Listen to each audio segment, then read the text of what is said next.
अगर आपके पास भी नाश्ते के नान बच गए हैं तो आइए मज़ेदार सी रेसिपी आपके साथ शेयर करती हूँ। बिस्मिल्लाहिर्रहमानिर्रहीम, अस्सलाम वालेकुम।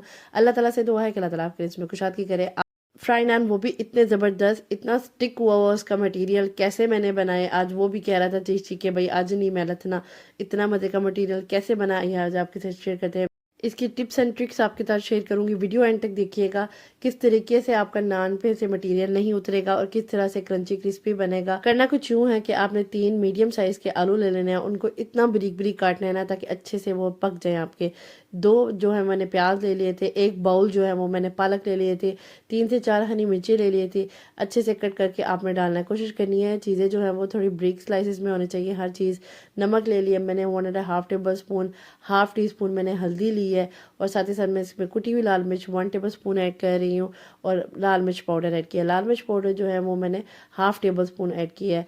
उसके बाद चाट मसाला मैंने 1 टेबल स्पून ऐड किया है।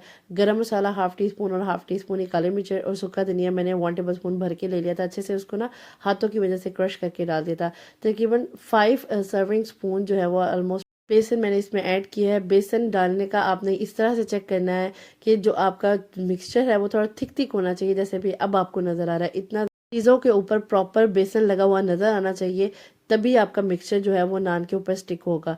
ठीक है, पहली बात तो ये। दूसरी बात ये कि आपने मिक्सचर अच्छे से लेपा लेपी लगा देने, कोई मसला नहीं है। अच्छे से नान पे लगाने के बाद आपने ऑयल को फुल हीट अप करना है, तब इसमें नान ऐड करना है, अदरवाइज़ आपका सारा मिक्सचर जो है वो नान के ऊपर से उतर जाएगा।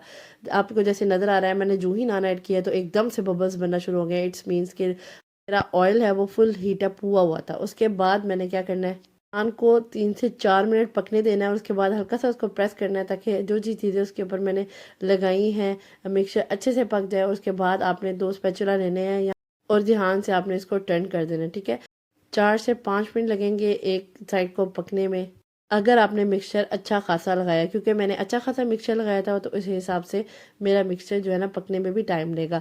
एक्स्ट्रास जो थे वो नीचे उतर गए थे, बाकी सारा मिक्सचर जो है वो लगा हुआ है नान पे। इतना ज़बरदस्त क्रिस्पी क्रंची नान, जब तक आपको लगे कि आपका क्रिस्पी नहीं हो गया, गोल्डन ब्राउन नहीं हो गया मिक्सचर की नान के ऊपर, तो तब तक आपने इसको नहीं निकालना।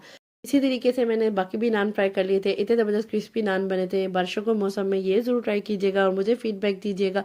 नेक्स्ट वीडियो तक के लिए अल्लाह हाफ़िज़।